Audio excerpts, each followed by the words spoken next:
What's happening? The Trilosophy Podcast. Boxing on the go.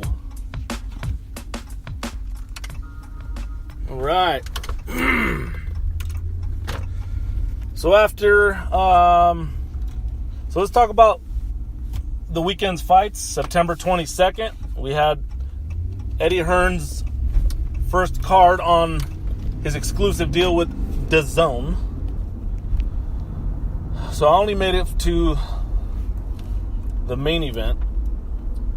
But every time there's an AJ show, Anthony Joshua, Eddie Hearn, gotta give it up to that guy. That guy knows how to make a show. Man, I give it up to the UK fans, man. Being able to fill up Wembley or wherever Anthony Joshua fights, it's 85,000, 90,000 people. That is just amazing. It's a great spectacle to watch. And then, the DAZN, man, it's just, you got the pyrotechnics. Great production overall. He always comes out in that white robe with the fire and the fireworks. Like I said, pyrotechnics. Eddie, he knows how to put a show together. And, big ups to him and, his crew, his consultants, his just everyone involved in that production. That's always amazing to see. And it's always cool to see just a huge arena filled with boxing fans just waiting to see one guy. It's amazing to see. The U.S. could put a show like that together, maybe.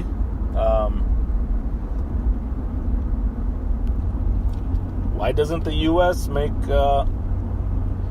these promotional entities? Well, why isn't Canelo fighting at AT&T Stadium or something comparable to that? But money talks, and you could put him in Madison Square Garden, yes, but just an outdoor stadium with a great production. Yeah, ticket prices are going to be lower for the people, and that's a good thing, right? But at the end of the day, it's money, and Las Vegas is always going to win. Maybe New York and pretty close, maybe a close second. Anyways, let's get to the fight. AJ, Anthony Joshua, looks like he's growing out his hair. Maybe he's gonna, I don't know what he's gonna do with it, but I don't know. Anyways, that's not really important. Let's get on to AJ, Anthony Joshua versus Alexander Povetkin.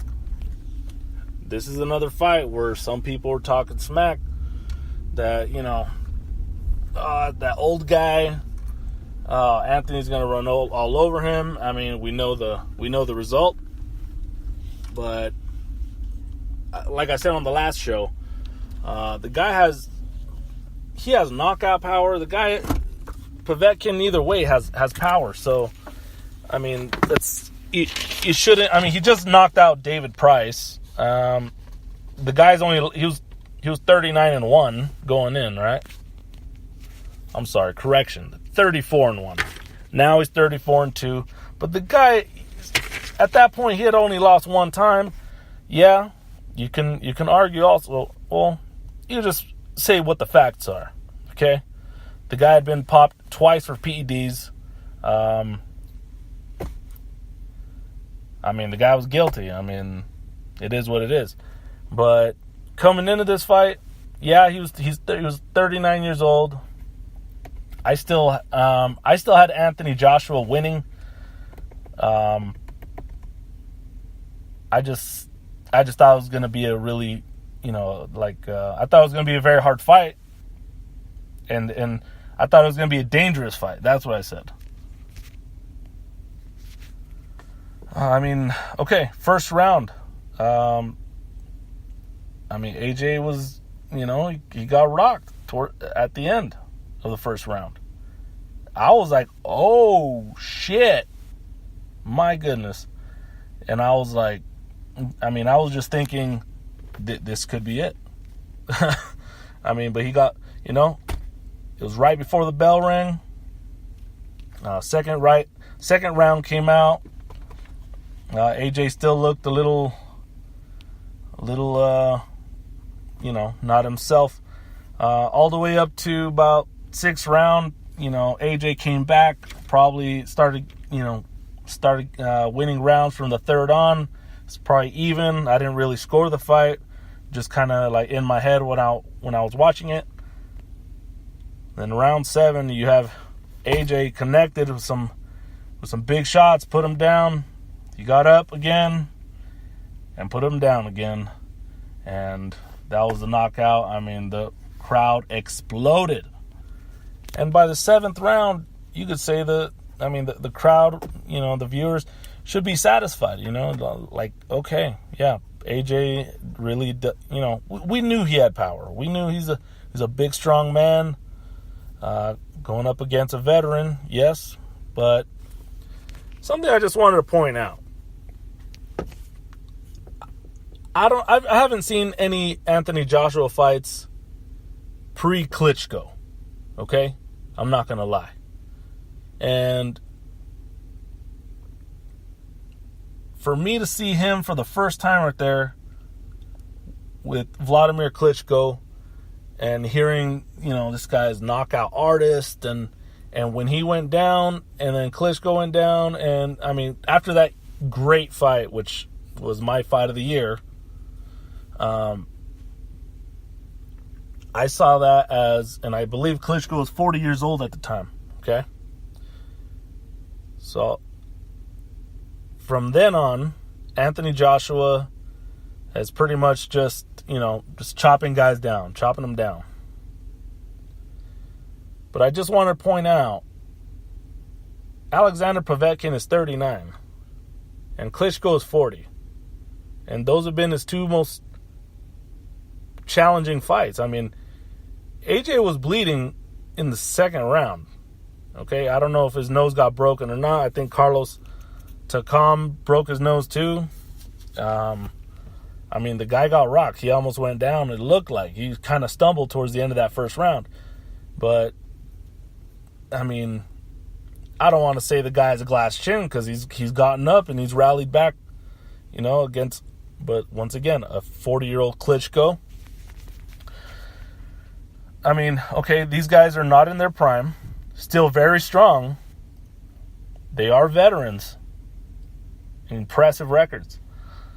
But 39 and 40 years old, those two guys are your most, they put up the hardest fights that I've seen. I haven't seen anything prior to this, I'm telling you. So you might want to comment, hit me up on Twitter or Instagram, let me know. But I don't know. That's just an interesting thing I wanted to point out. It's, what does Anthony Joshua do to a Deontay Wilder? What happens when when or if he ever goes up against a Deontay Wilder, a huge puncher at 32 years old? Yeah, we know, Wilder doesn't have the most technical boxing skills. He has that one-hitter quitter, though. He has that knockout power. If that fight falls through, which it's certainly looking like it, just reading on Twitter today. Is he just going to go up against, lesser competition, moderate competition? Does he go up against a Dillian White in a rematch? Does he go against a Derek Chisora, a Big Baby Miller? I doubt he'll make a fight with Luis Ortiz. Dillian White, I believe, might be ranked number 3 somewhere. I don't know if I agree with that, but I mean, I say Luis Ortiz is probably number 3 guy, in my opinion. Close to number 2. And maybe that's the... I mean, he's at 39 officially, okay? Does he get that Luis Ortiz fight? What is he going to go with the Chisora? I don't know what AJ's going to do from here, but he certainly has some options, absolutely.